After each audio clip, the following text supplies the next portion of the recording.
So hello everybody, I'm Lucas and I would like to welcome you at the webinar organized by Smart Guide, personal guide in every phone. The webinar will be focused on the tourism recovery trends and specifically on the lessons that can be learned from China. And its implication on the global tourism recovery. China has already reopened for travel en masse during the May holiday, and we will talk with experts on the ground that will report on the most interesting developments there. The first guest is Anita Chen, is a CEO from Compass Edge. She's the founder of LN Hotel Alliance, and she also previously worked as senior vice president at a small luxury hotels in APAC. The other guest is Yereth Jansen, based in Yunnan, Kunming. It's a CEO at CloudBridge and China Bridge Solutions. He is also product development and marketing expert at UNWTO. And he was awarded last year the China National Tourism Outstanding Person Award. So let's start with our speakers and their presentation. And I will now give word to Anita that will tell us more about what we can learn from the China's May holiday. Thank you very much, and let's enjoy the presentations. So my section is going to be in 4 parts, basically following the agenda. The first part is what can we learn from China's May holiday. So I have included a news clipping from Reuters on the left with a very exciting headline, "Travelers Rejoice." So let's take a look at what happened. So just a few days before May holiday, Beijing relaxed the quarantine rule. So what happened in 30 minutes after the announcement, China, which is the travel search platform, reported 15-time increase in flight search. And then in 60 minutes after the announcement, Frigi, the Alibaba travel booking platform, saw 500% increase in air ticket orders. Hotel search also 4 times increased, but the air ticket price also rose to more than double. So one thing we can learn for sure, hold on one second.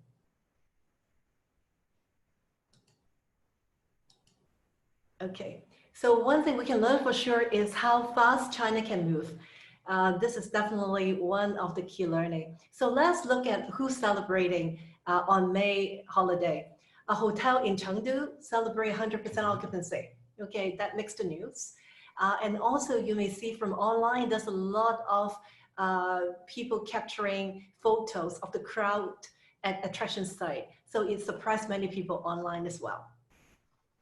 So is the story really this rosy? Okay, so I'm showing you some numbers. For those of you who may have some experience in China, it's very hard to get different data set reconcile. So what I try the best to do is to use the same data source, so at least we can compare apples to apples. So in 2019, the May holiday only have 4 days. So the 4 days, they have 195 million domestic trips, contributing to 17.6 billion US dollar in tourism revenue. In 2020, this year, the May holiday has 5 days. So to compare apples to apples, the first 4 days, there are a total of 104 million domestic trips, contributing to 4.32 billion tourism revenue. And the 5 days in total, there were 150 million domestic trips, contributing to around 6.75 billion US dollar in tourism travel. So if you work the numbers, the number of trips 2020 versus 2019 is about 53%, but the tourism revenue 2020 compared to 2019 is only about a quarter. So why is that? So we'll make some guess here. You know, one thing we know for sure is actually the outdoor attractions in China only open maximum 30% in capacity, and all the indoor attractions were closed. So, you know, that's one of the reasons why the tourism revenue is not, you know, cannot be as high, because they are not running at full capacity. And if you look at the left, the STR chart, The overall mainland China hotel occupancy is at 50%, only 10 points increase from April. So what that could possibly mean is maybe even the holiday is 5 days, the length of stay may be shorter. Or maybe they go out but haven't seen their family or friends for too long and they just stay with them and without staying in a hotel.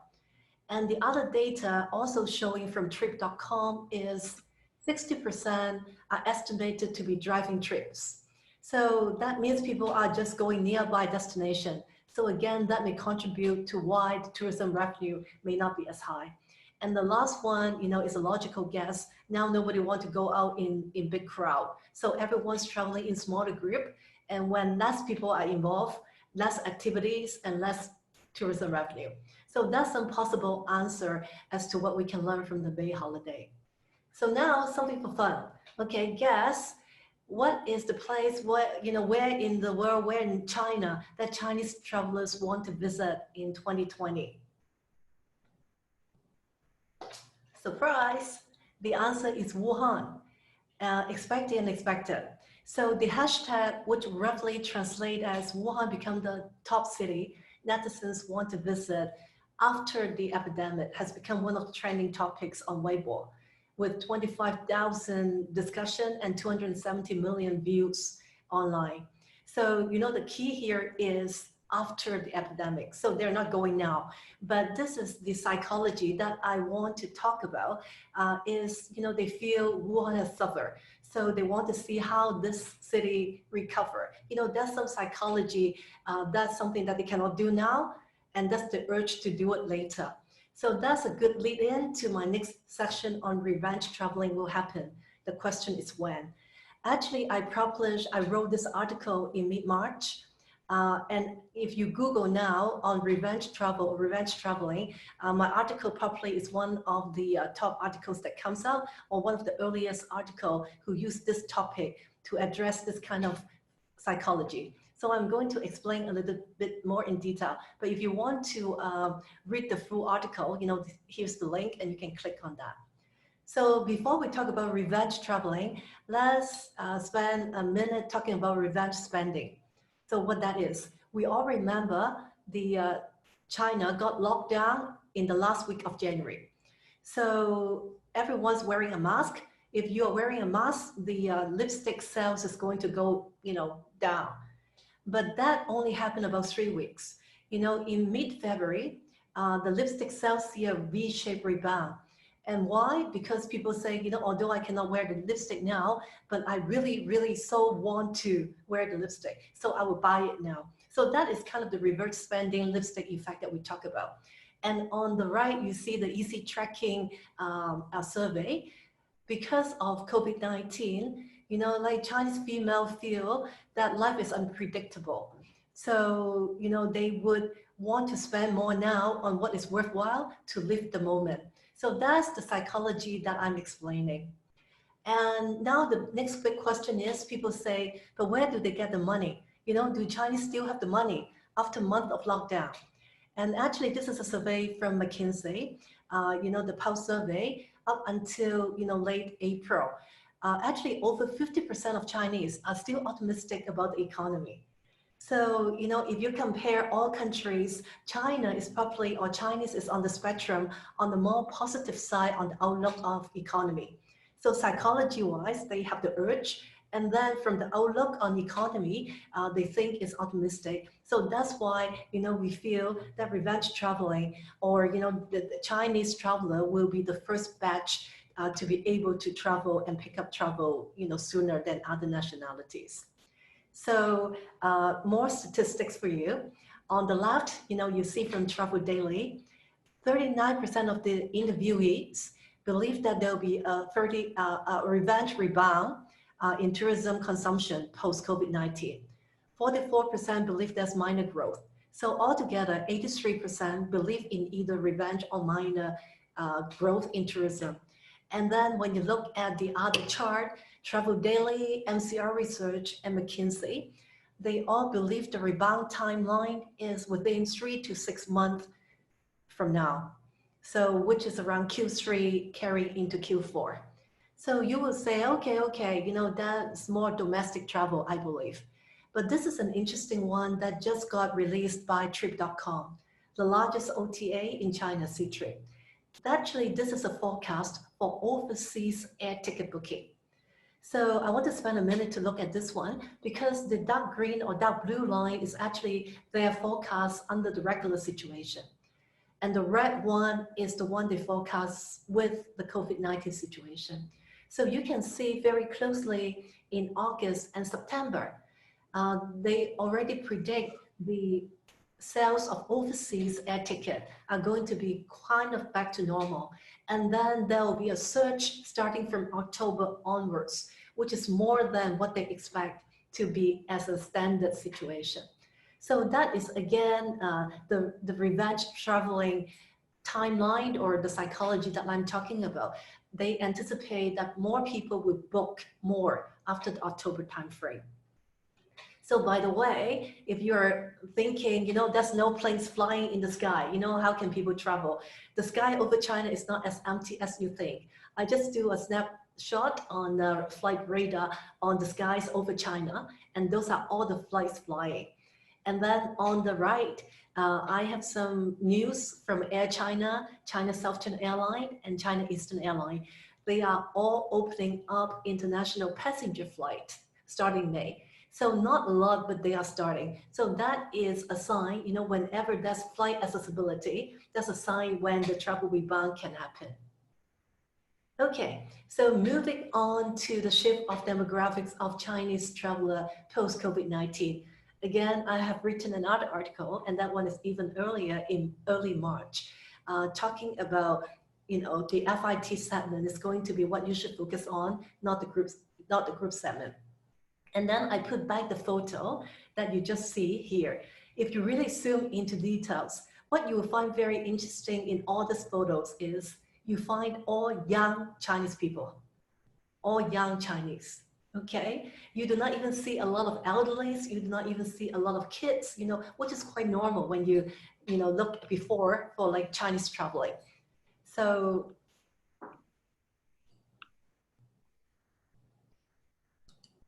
sorry.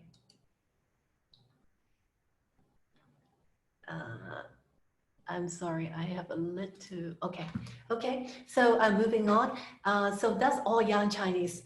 So also less big travel, family travel or multi-generation travel. So that is kind of a possible shift on demographics.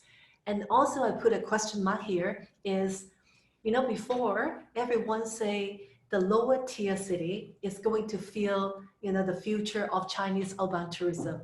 But now with COVID-19, maybe the focus may shift back to the first and second tier city because they are more savvy travelers and they will be the first batch to travel post COVID-19. So that's possibly some guess, everyone's guessing now about the shift of the demographics of Chinese traveler post COVID-19. Okay, so coming to the last session, how to attract more Chinese tourists post COVID-19 using technology. So, there are a lot of technologies out there, mobile apps, big data, artificial intelligence, blockchain, so on and so forth.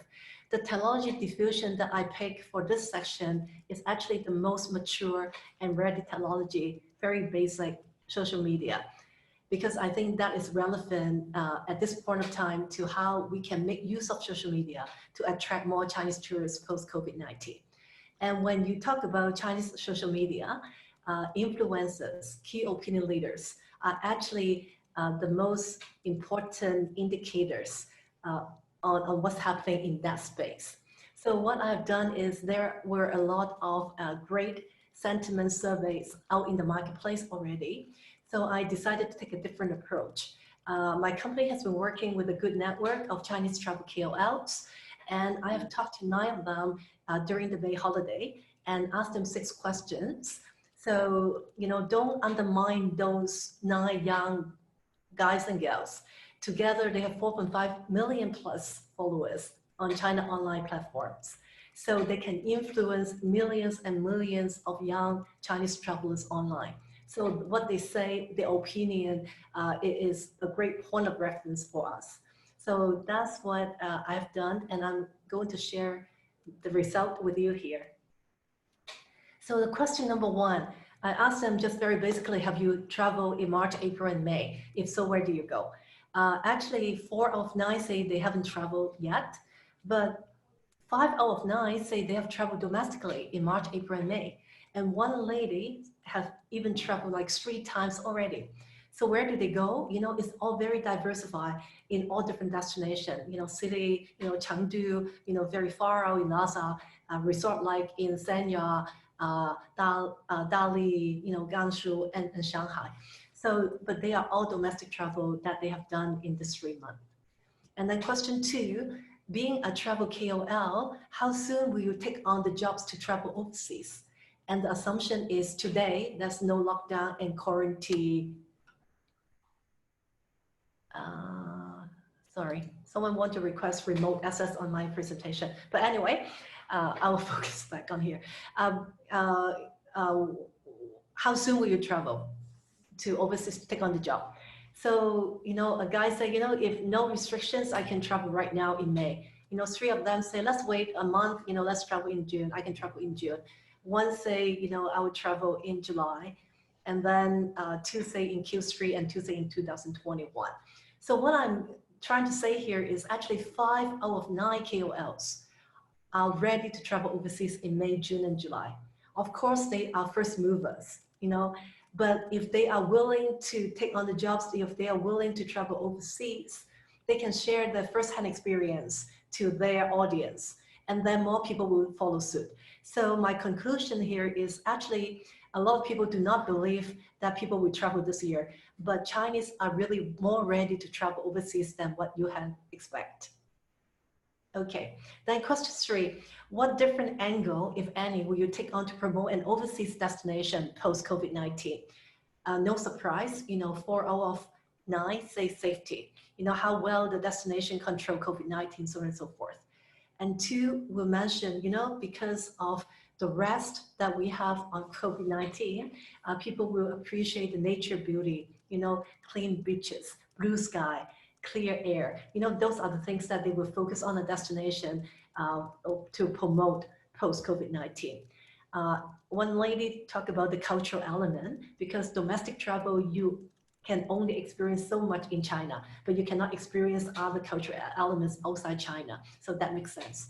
And then there's 2 special mention that they say, if that is a China-friendly destination, I'm going to use that angle to promote that destination. I just find it interesting with the special mention, so I put it here too. Question 4, what different angle will you take on to promote an overseas hotel property? The question 3 is on destination, question 4 is on the hotel. 4 out of 9 say privacy, safety. The same, you know, villa type, low density type of property, boutique property, would definitely be some winners in the short run post-COVID-19. And then 2 talk about eco-friendly and sustainability. And then others talk about small group activities, attractions nearby, so on and so forth. So that is more in line with what a lot of people are expecting when people travel post-COVID-19. And then question 5, I asked them to name 3 overseas countries that you predict that Chinese travelers will travel post-COVID-19. And the short haul winners are Thailand and Japan, and the long haul winner is European countries. So in addition to our own survey, I've also included a survey from Ctrip and Pata, and they all come up with similar result. And it depends on the time that, you know, the survey was made, but the result was pretty much similar. So, you know, Thailand, Japan, you know, France, you know, European countries.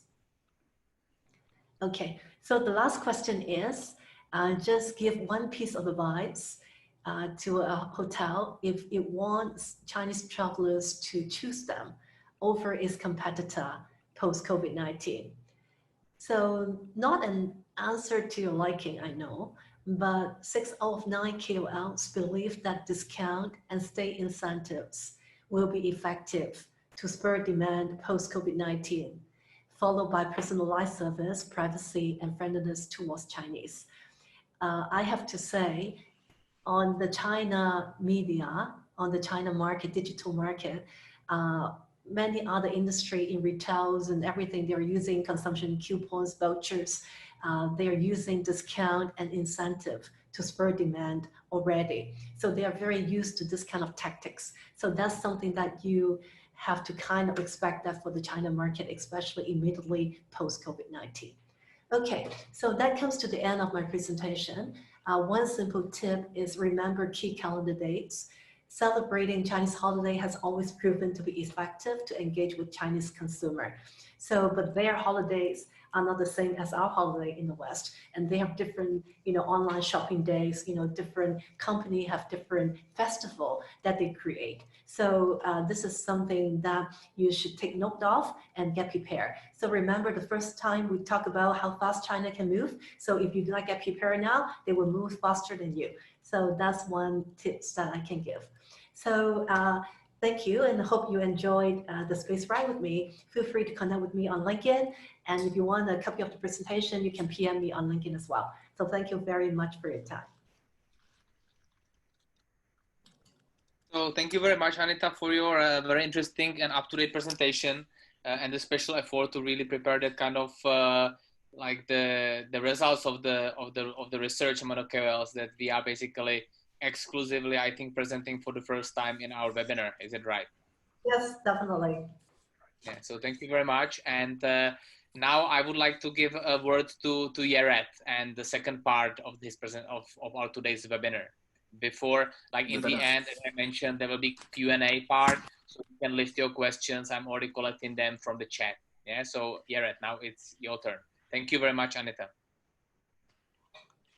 Thank you very much, Lucas, and thanks, Anita, as well for the wonderful presentation. I'm going to put mine on the screen. Is this clear? Is this clearly visible for everybody? Lucas? We can see everything, yeah. Excellent. Okay, well, very happy that everybody could make it today. I'll talk a little bit about the current trends in China during COVID-19 and see what happened in the last few months, actually, because we started early here in late January. So I represent CloudBridge Media by Design, which is our company that is based in Yunnan, in the southwest of China, which is bordering with Myanmar, Vietnam, and Laos, for the people who do not know this. Our company has been established since 2012, and we started as an expat website called GoComing.com, and later moved into tourism on a larger scale, because we were doing that with GoComing as well, and helped government with international marketing, with video production, destination branding, etc., etc. Personally, I already had a very nice introduction from Lucas, so I won't bore you with that any further. He mentioned the UNWTO, and I have to add to this that we work on a project basis. So a few years ago, I worked on the international marketing strategy for Yunnan. And in the last year, I've worked on the international marketing strategy for Hainan, which is the tropical island of China for those who haven't been. So with the UNWTO background, I stole a quote that the UNWTO published recently, which I think is something that everybody is extremely aware of. Travel and tourism is among the sectors most affected by this crisis, and urgent support is required given the millions of jobs that are at risk. Tourism is one of the biggest provider of jobs around the world, and I think everybody here is probably interested in tourism or working in tourism and is feeling the heavy impact. And Anita has obviously given us a lot of the statistics, so I will not focus on that particular part.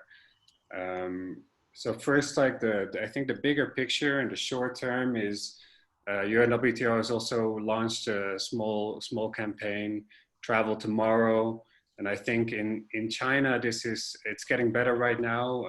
Domestic travel is picking up, internationally, I think we need to control the crisis as quick and efficient as possible, so that however big the financial impact is, the impact on the economy, the impact on the travel industry, I think we need to make sure that we internationally can control this as people and not just as countries. So if we look at the worldwide stats right now, we see that things are still going up very fast, with countries like the United States being up ahead, unfortunately, with the number of cases, also a larger population. But we see that there's a very strong rise still in the number of cases and number of deaths, and we really do hope that this is going to be over soon. But when we look at China, things started very early here. People I think everybody is probably aware of this, but the number of cases, as have been reported, have declined. The number of the increase in cases have declined. Recoveries have gone up a lot, and right now, in most places in China, you can go out freely. People are wearing masks, but we can travel quite freely. I'll give a little bit more detail on that in a minute. But China is definitely in the phase of strong recovery right now, and also recovering the economy, recovering like daily life. So what we should really focus on here right now is that the rest of the world, I'll make it very, very generic right now. As long as there are still a high increase in cases, we're going to have to see limitations continue on international flights and international travel. And that's not just because of the control that's put on it, it's also because a lot of Chinese people will be afraid of traveling to other places, even if it opens up. So during the lockdown, this is actually a picture that I took in what used to be maybe the most popular tourism destination in China, a place called LIJIANG, which is also in Yunnan province. This street or any place in LIJIANG is normally full of people in the daytime, especially in its peak years a few years ago, when it was the #1 travel destination in China. And this is what it looked like when I went there a few weeks ago. The old town was actually in lockdown. There weren't a lot of people out there, and it was very difficult to get in as well. So what happened during the lockdown is, most things are very obvious, but there were very limited number of high-speed trains, flights, all scenic areas closed down, and they're slowly opening up, but they're still limiting the number of people that are allowed to enter. I think one of the key things is health checks at airports and train stations. That happened at a very early stage. Happened very thoroughly. Happened to the point where I kind of regretted going to LIJIANG, because it was a long process to go through all the paperwork and filling out apps that basically tell them that I'm okay to be there. We'll look at a little bit more at the technology side later as well. Most shops were closed, obviously, and this is happening in a lot of places. And then there was a temporary ban on inbound travelers, which is still present right now, which also means that, for me as a foreigner being in China right now, I don't even dare to go anywhere else, even if I would think it's healthy or it's safe to be there, because China would probably not allow me to get back in again. So the situation during the recovery right now, and things are improving very quickly, is we see scenic areas opening up as well. Also, although they limit the number of people that are allowed to come in, to have not as many people in one place. Everybody's seen the pictures of the Great Wall or other destinations in China where you can barely move. That is not something that people are looking for right now, and it's not something that the government wants to happen at the moment. We do still experience some difficulties, even though things are opening up. So there's smaller places where they're maybe not as aware that foreigners, for instance, that are coming in are actually living here. So now people are not allowed to enter China anymore. Foreigners are not allowed to enter China, and obviously people who travel around here that are Westerners or people from Southeast Asia or Africa, they obviously are there the whole time. But we're still being refused in some places because now the feeling is, you know, foreigners may be bringing in coronavirus. And that's also a sentiment that we've seen across the world toward Chinese people, and that's being reversed here right now, unfortunately. However, you know, staying in the bigger cities is quite okay. And then one really nice thing that the government did, which would also be appreciated, I think, all across the world if that's being done for expats or travelers, that people got automatic visa extensions because they wanted people to, you know, they want to prevent people from traveling more no matter where they're going. And they also realized that a lot of people are not able to leave China right now. So automatic visa extensions of 2 months, that's a very unique thing in China, considering the difficulties sometimes around visas. So what we see as trends in recovery, and this is not just in tourism, but trends in recovery very clearly is online shopping and food delivery has peaked. Online classes, a lot of schools have been very, very flexible to immediately go online with their students and classes, and therefore just continuing regular business essentially. Online events are happening, such as what we're doing right now. A lot of webinars all across China and now all across the world. Live streaming, so China has TikTok, obviously, which is called Douyin in China, Weibo, and a whole bunch of other platforms. Live streaming and like online events, webinar apps have really peaked throughout the country. There's also new apps that have been developed by major app developers to really push things online. And the speed that this has happened in is incredible. And obviously working from home, working from home in China, in my experience, is not that common. But that has been a trend in the government, in state-owned enterprises, in private companies. So that's really something that we've seen that becomes a trend in China as well. And that's a little late for that to become a trend, actually. Now, one interesting thing that we see, if we talk about tourism specifically, and we work directly with tourism boards in China to do international marketing in particular, we see that obviously trade shows, everybody knows that ITB was canceled. A lot of trade shows is what they spend a lot of their money on as well. It's not cheap to join these trade shows, to bring in the people, to set up the booths, set up the spaces. So they basically have extra budget as well to spend on different projects. And they also realize they need to go online for international marketing, more so than using traditional offline methods. So trade shows have become webinars and online events. Target inbound markets used to be, you know, that would be the big thing for targeting people in any place in the world. But right now, they're not very confident that they can recover the international market that soon.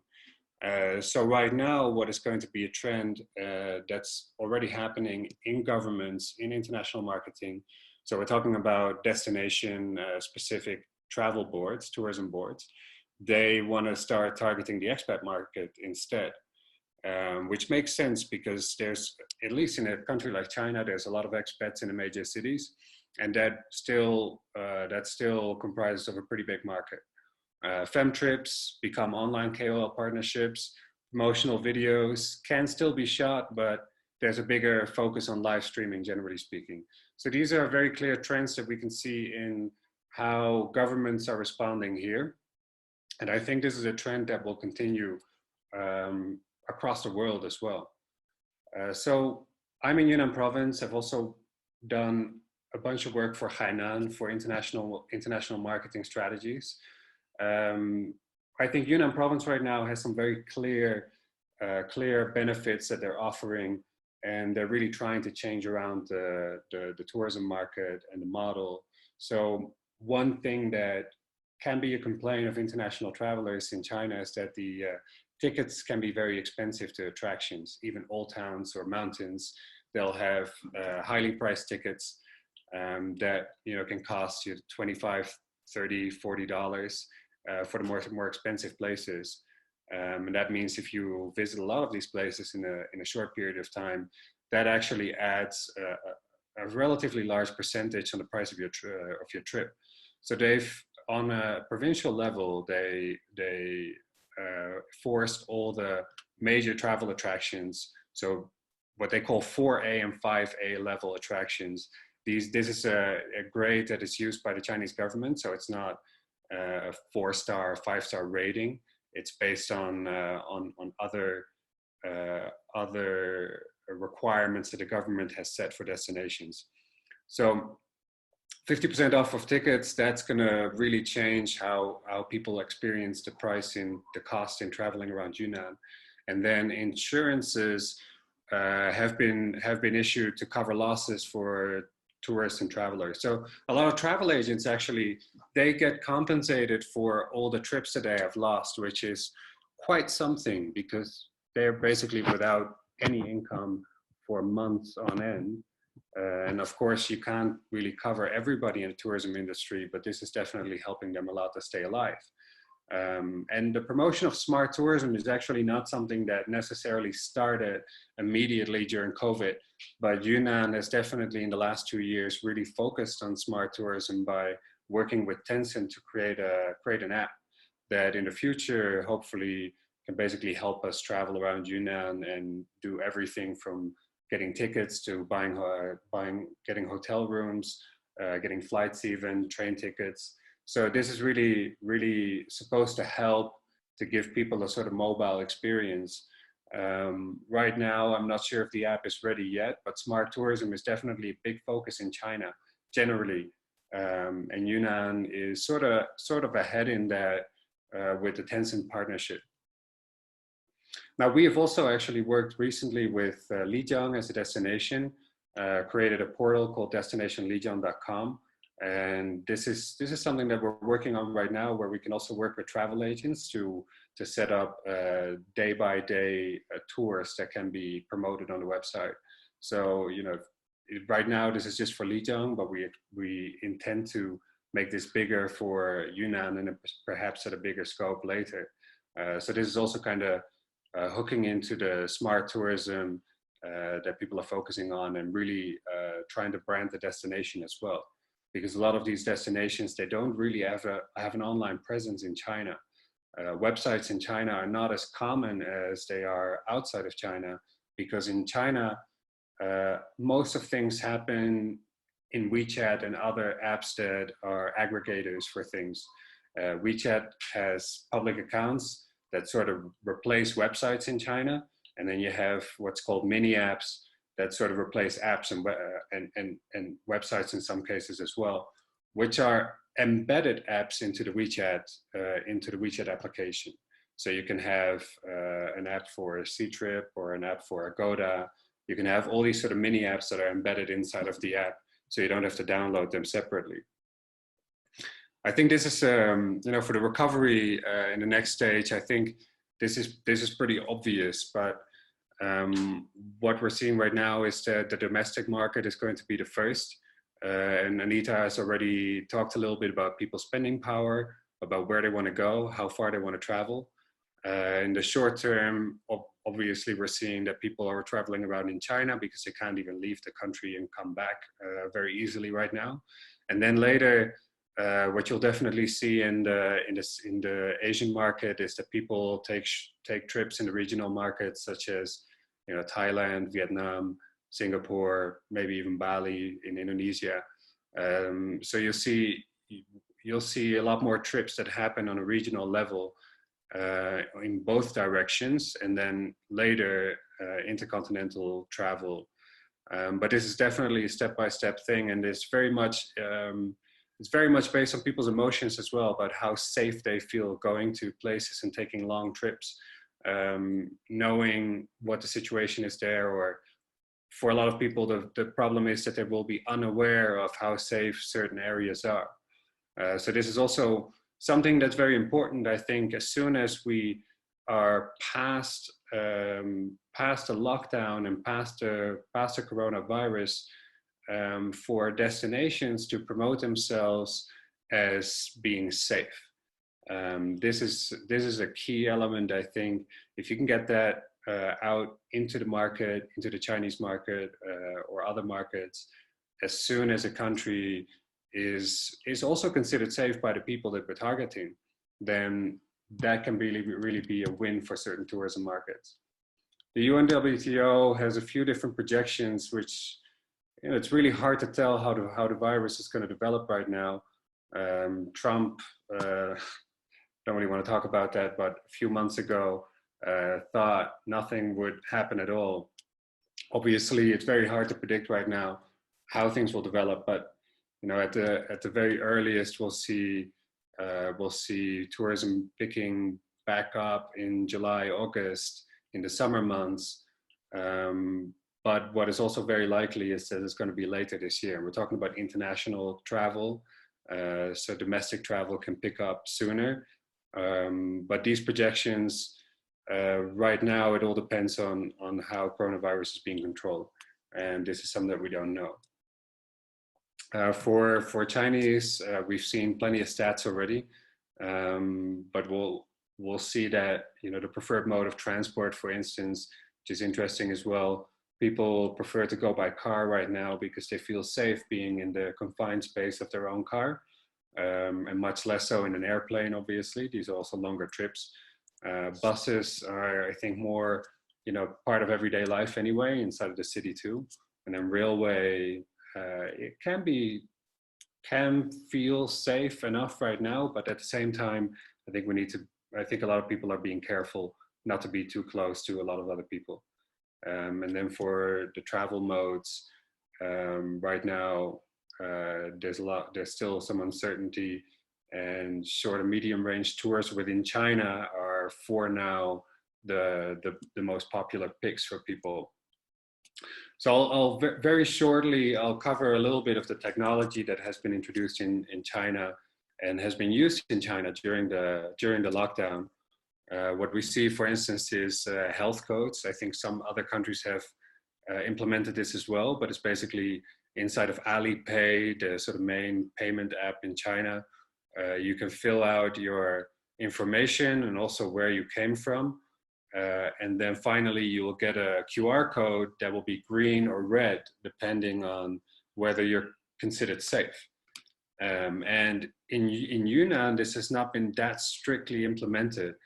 For instance, in Kunming, in the city here, it's not been used almost at all. But then if you go travel, you'll be asked to show the green QR code in a lot of different places. I think in Shanghai and Beijing, it was almost mandatory everywhere to show the QR code. So it really, if you'd have a red code, which this is all based on big data, so it could have meant that you were basically spotted in a place where somebody with corona was present, and that could result in you being restricted from traveling or restricted from moving around. So they use big data to sort of control the spread, and also making sure that they know roughly who may have been infected by people they know have been infected by coronavirus. And then something else that I've recently seen, and you know, these things are becoming more popular anyway, like big data solutions are a big thing in China. However, what we see is there's, for instance, apps that show in the subway how many people there are at each station, or even in each subway car in some cases. And on the right side, you see an app for Shanghai where you can check how many people are in any of the scenic areas, like the travel destinations in and around the city. So you can kind of see if it's busy, or if there's very few people. If there's very few people, you may feel more comfortable traveling to these places, visiting these places. And obviously you can see if it's full as well, which would prevent us from going there. Now, I think for the future, there's a few things that may have been trends before already, but will get a bigger push during this particular time. One thing is, and I don't know if anybody has seen this, but this is a very nice experience of, I'm from Holland actually. Van Gogh, the Van Gogh Museum is in Amsterdam, as probably everybody knows. and they have this VR interactive experience that you can even look at in your browser and get a story behind Van Gogh and explore the museum. So VR tours are going to come up more and more, also with 5G being developed, internet speeds going up. So this sort of streaming will be easier as well. So VR has been introduced in museums, but it's also being introduced in scenic areas. And so you can really get a feeling of what that place is like, or what the museum is like, and get this sort of virtual experience as a promotion, or in some cases it may even replace the actual experience. But I think in many cases this will actually help people to decide that they want to visit these destinations, especially with the competition being so big as it is right now. One thing that will, especially in the short term, we'll see is that people will move away from group tours and mass tours, and instead will pick smaller places, will focus on experiences. Chinese government has very much discouraged to go on group tours. So individual travel and self-drive travel is really going to pick up a lot. And this is also an opportunity for smaller destinations to put themselves on the map, because people will be more likely to travel here at this particular time. And then something that is maybe very China specific, maybe some countries have a similar model, but tickets are the main business model for a lot of destinations in China, especially around Yunnan. So destinations will sell high price tickets and nothing else to basically get their income and make sure that they can run the place. And what we'll see in the future is there's going to be a bigger shift to other revenue models. Obviously, the picture that I'm showing right now is a picture I took in the Tiger Leaping Gorge, one of my favorite destinations in China. Is not you have to pay for the place to get in, but it's not very expensive, and this is obviously a very natural destination. But we'll see in, let's say, places like the Forbidden City, but also places like the Stone Forest in Yunnan, that these sort of 3D projection experiences, light shows, basically giving people a reason to stay overnight, giving people a different way of spending their money at a destination as well. I think this is something that we'll see a lot more in the coming years. And that obviously goes hand in hand with technological developments that have really gone in acceleration in the last years. And we actually also work on these sort of VR and AR experiences in China with our company. But I think during this particular time, going online for virtual experiences, changing the business model of these destinations that completely relied on tickets that is very hard to sell right now, is a must. So this is some of the trends that I see for the upcoming years. If there's any questions, I'll be very happy to answer them in the session after this, together with Anita. And I want to thank you all very much for listening. If you'd like to get in touch later, you can add me on LinkedIn just by using my name. Thank you very much. And I'll give the word to Lucas. All right, Yereth, thank you very much for interesting presentation. Just to sum it up, let me share my screen and get back on the track.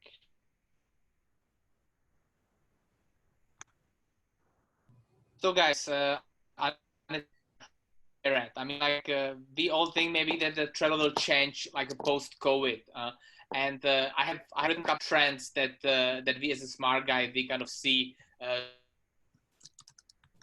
months, and I want each of you to say yes if you agree this is happening, or no if you don't agree, or possibly if you think it's undecided, you can also voice your opinion. So first, do you think safe contactless travel happening in the future?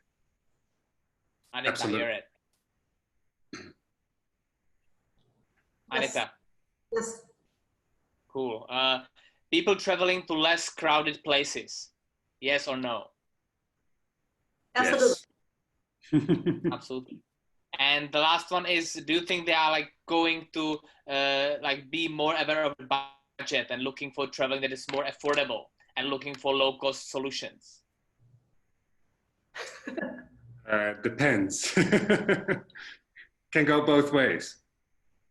Anita, what do you think? Yeah, I think in the immediate future maybe, but in the long run, it's not going to be. It's not going to be like that. Cool. So I mean, we see like people traveling in I mean, really care about like contactless travel. I think it's a big trend in China.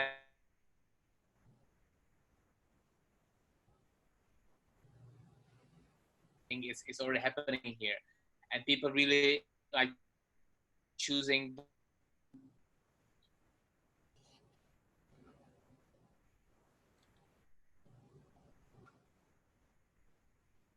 I can't hear you anymore, Lucas.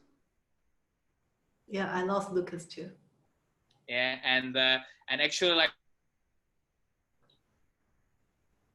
Lucas, your connection is having problems.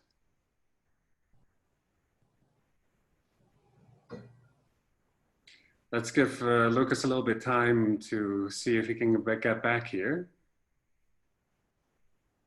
We also lost his presentation now. Anita, what do you think of? Lucas is coming back. Let's. You have to unmute yourself.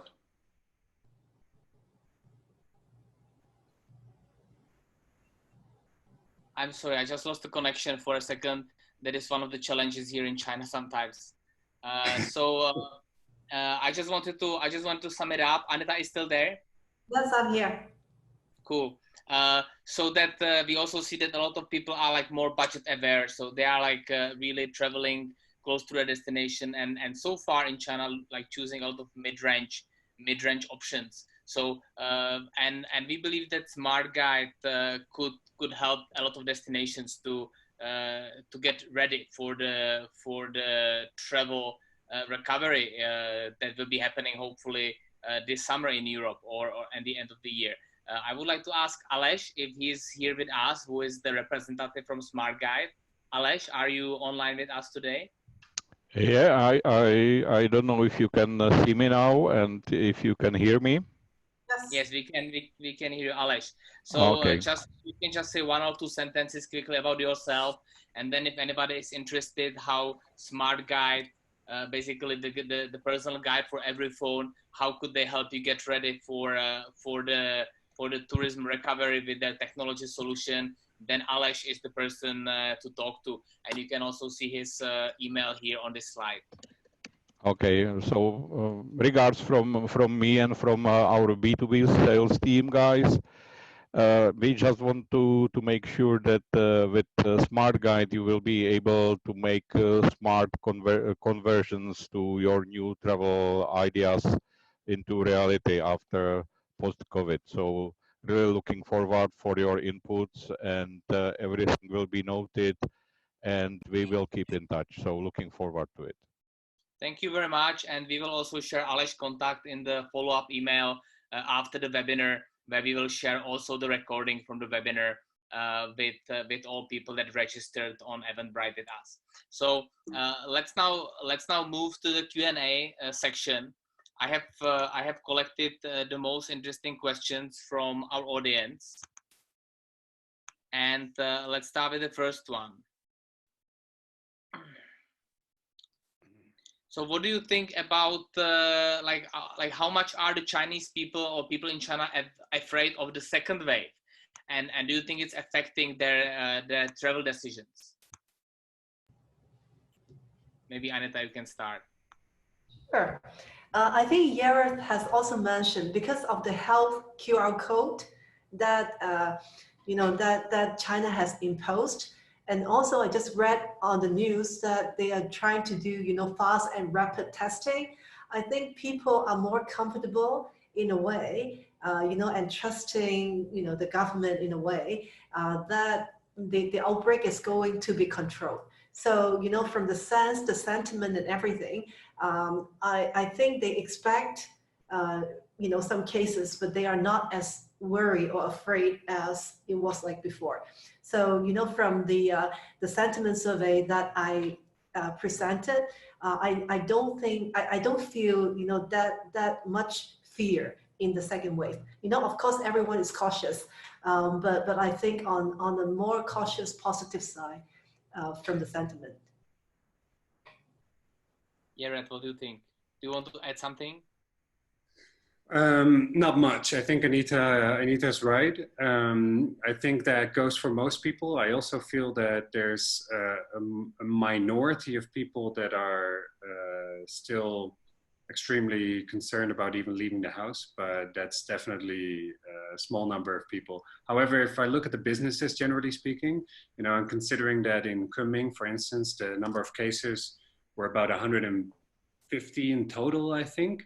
You know, in the whole of Yunnan, actually. So very, very few, with a population of 50 million.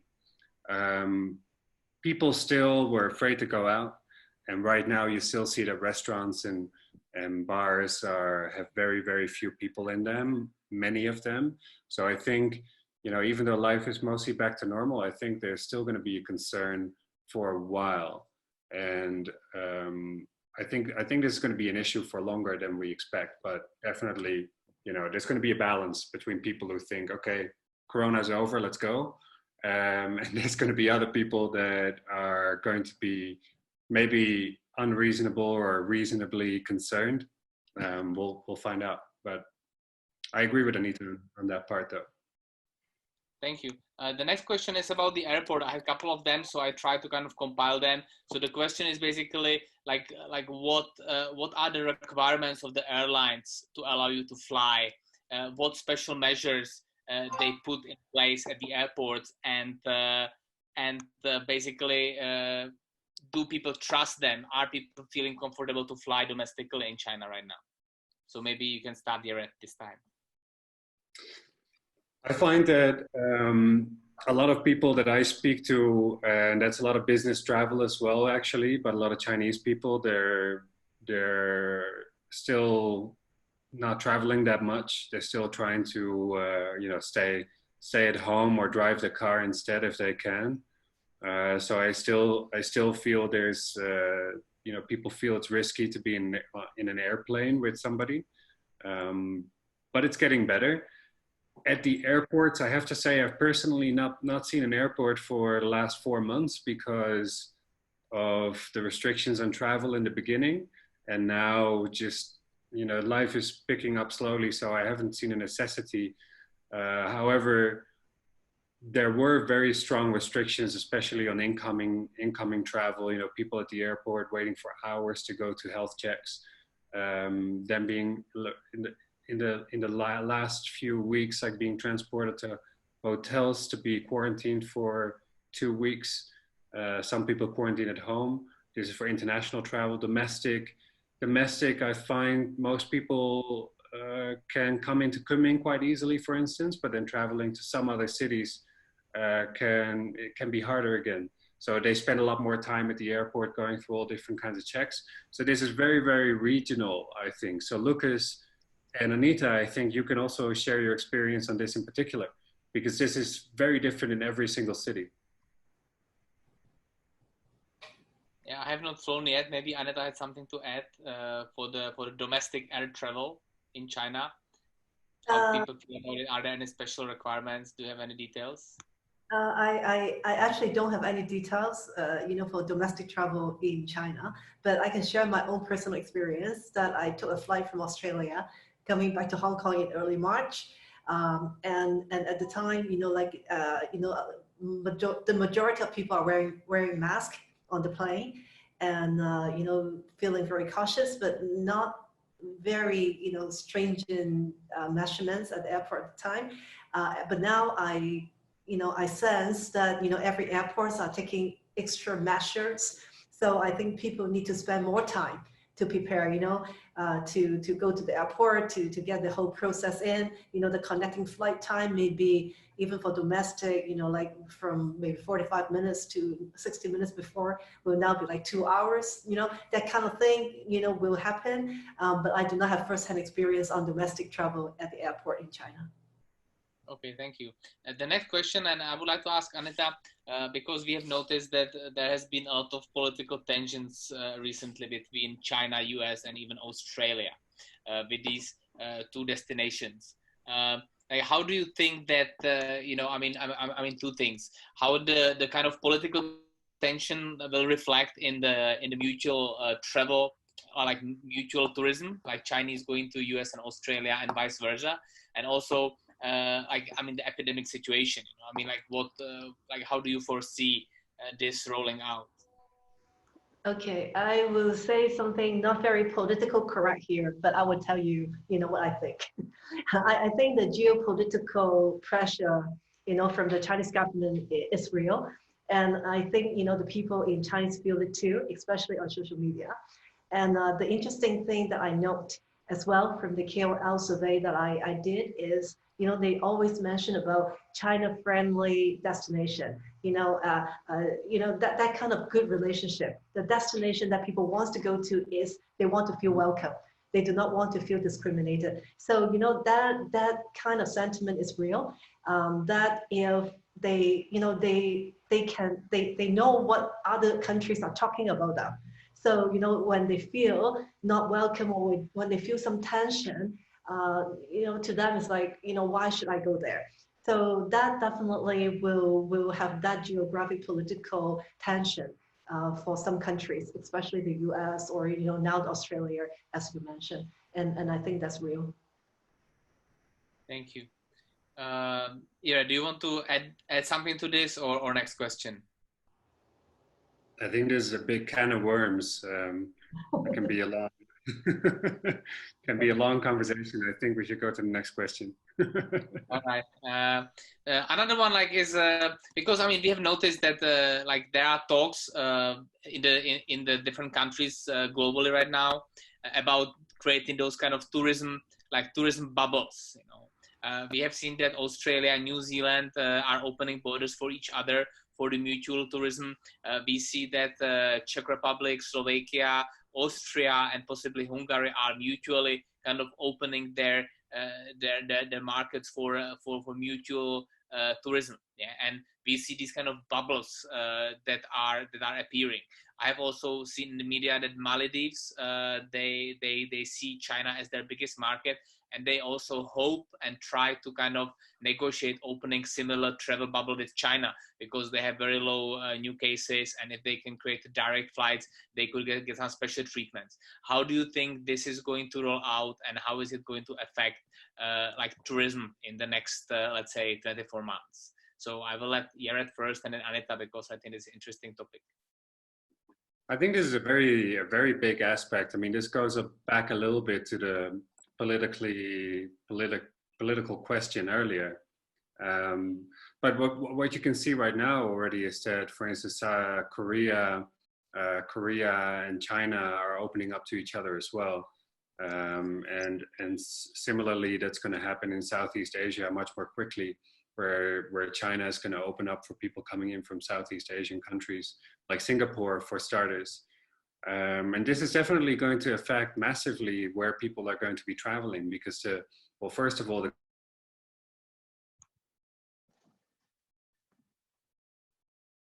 So now it seems we lost Yereth. So maybe I should start answering first before Yereth come back. Let's do it. Go ahead. Yeah, not to talk about just the bubble, whatever, but right now that's lockdown, or that's, quarantine rules. So, I talked about in the last webinar, it's like, if you require me to be quarantined 14 days when I arrive at your destination, right? Chinese is always money rich, but time poor. I cannot afford to quarantine for 14 days and then play for a few days and then coming back to China and quarantine for another 14 days. So those kind of bilateral agreement of no quarantine requirements required will be essential for those bubbles that you mentioned. But to get that kind of agreement, actually people or the countries need to have the trust and confidence in each other. So, I think that's how, how much you need the business, how much you need like that countries to be, the people to be flowing in or whatever. That is the more on the political side of the agreement that needs to be in place. And there will be confidence that needs to be in place. Like for the UK, they quarantine people, but they say, oh, people from France, you can be exempted. So, in a way, it's some kind of a small bubble as well, like in Australia and New Zealand, as you mentioned, Tasmania, whatever. So that is the trust that they have in between the two countries, and that can establish that. And I think for China, going into maybe Thailand and a lot of other Southeast Asian countries, that can be the regional travel to start out with those kind of bubble as well. Yeah, he's not that yet. Yeah, so I mean, this will be like, I think it will be big aspect in the tourism recovery for a lot of countries. Like there's because I see that Yereth has some issues with VPN. So let's just give him a couple minutes to get back. I would like to ask another question about like the staycations. I mean, like we have heard a lot of about staycations from the Singapore Tourism Bureau, because I mean they really put a lot of hopes on this. How do you think the staycations will play out during the COVID and also after? Yeah, actually, I think staycation can you hear me? Because I think I'm frozen too. Okay. We can hear you, yeah. Okay, great. I think staycation is actually one of the short-term, immediate solution recovery. Like you mentioned, Singapore is a good example that they have demonstrated that staycation can help with the hotel occupancy and things like that. And for a bigger country, domestic market staycation, even in Hong Kong in a small way, it can help. But again, people will get bored, other than no choices, then you do that. But when things are opening up and you have choices, then, you have the urge to go out and see, the world. So I think that's the immediate solution on recovery. But when things start to open up and things like that, then that factor will be minimizing, and then the outbound market will rebound in the natural way. All right. I think Yereth is back. So, Yes, Yereth, sorry. we have skipped to the next question already, and let's just move on because otherwise we would get stuck. What about staycations? How do you see the future and like staycations? What role they are going to play in the tourism recovery? Sorry. What was the last part? Staycations. So it means basically traveling in one's city of residence. So for instance, Shanghainese going for a weekend, maybe in a hotel in Shanghai, like traveling or making these kind of like escapes within their own city. I'm personally not really sure if that's going to be a bigger thing or a small. I don't see a definite change in this market. I think if I look around me, if I look at the different polls and surveys and talk to friends in the tourism industry, I think most people are honestly dying to go and travel, go places, get out of the place that they've been locked into for so long. Except, the destinations are not necessarily going to be far, but they're definitely going to be away from where they've been for so long. So I'm not sure if that's going to be a big thing for the upcoming time. What do you think, Anita? Yeah, I have already provided my answer. Oh, you were talking about that before when I disappeared, yeah? Yes, exactly. I totally missed that. We'll have to catch up later. Okay. So like one more question here about the VR tours, because we have seen that a lot of destinations have rolled out the VR tours. Do you think it's something that is temporary, or it will stay here with us even after the tourism recovers, like in the post-COVID times? What do you think, Anita? I think you will. I think it will continue. but in an enhancing experience way. So, you know, it's not because you do the VR because you cannot be there, but using the VR to enhance your physical experience. And I think that's, you know, a huge area in technology that can enhance, you know, traveling together with technology. So I think that is going to be a big prospect, you know, a big area in the future, you know, to combine them. Thank you. Yereth? Well, first of all, I think VR experiences are never going to replace the actual experience of going somewhere unless we have reached the matrix, essentially. You know, it's never going to feel and be the same as you being in a place or going on an actual holiday. So I don't think it's replacing travel at all, to be honest. I think it's really a different way, a new way of promoting destinations. You know, normally we would go and surf the web and Google things and go on TripAdvisor, go on all sorts of websites, smart guides to figure out where we want to go. And in the future, you know, there'll be ways of exploring these different options in a VR environment, whether that's using the goggles, the glasses, whether that's through a computer or on your phone. I mean, VR experiences can be presented through different media. So I think this is not something that is going to disappear. It's only just starting. It's only just starting, and it's going to change the way we promote tourism and how we promote destinations, and not just destinations, but also museums.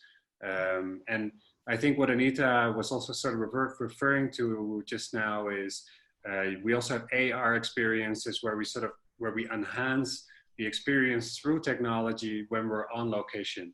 So that can be by holding your phone up and you know, having some sort of object in there, and the AR will tell you, the AR interface will tell you what this is about, or tell you a story, or you can buy something, you know. So that's going to enhance the offline experience, while VR is going to enhance the online experience that we're already having right now.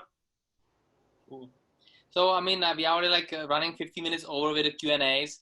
So I would like to thank Anita and Yereth very much for the participation. I would like to just say one more thing before we say goodbye. I think what is very important perspective to think, like what actually like will change after. I mean, what will change forever and what will stay the same, you know, because many things will stay the same after the COVID is gone, or even if it stays here, the people will get over it, you know, and a lot of things will stay the same. And I think what will stay the same is this kind of need for exploring and need for experiencing new places, you know. So I mean, I think 5 years from now, when we look at it, people will travel very similarly as they traveled before, but we also need to think what will change, because things that were supposed to change, they will get accelerated, and because of the COVID, they will change at higher pace. So I think this is very important to take this perspective, looking at what will be happening 5 years from now, and what will change and what will stay the same. And I think this is very important. So thank you very much, Anita. Thank you very much, Yereth. Is there something you would like to add before we finish our webinar today? No, I just want to say, you know, we will travel. Yes. I can't wait to travel. I've not been in one place for 4 months in a row for years, so I really can't wait.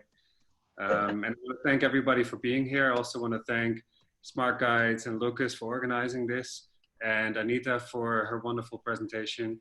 And I hope to see everybody again in a future webinar, or otherwise on LinkedIn or other social media. Yeah, thanks. Thank you very much. Thank you very much, everybody. And we will be following up with the recording and with some other details in the follow-up email. So thank you very much, and hopefully see you somewhere on the road again. Yep. Bye-bye. Thank you. Bye-bye.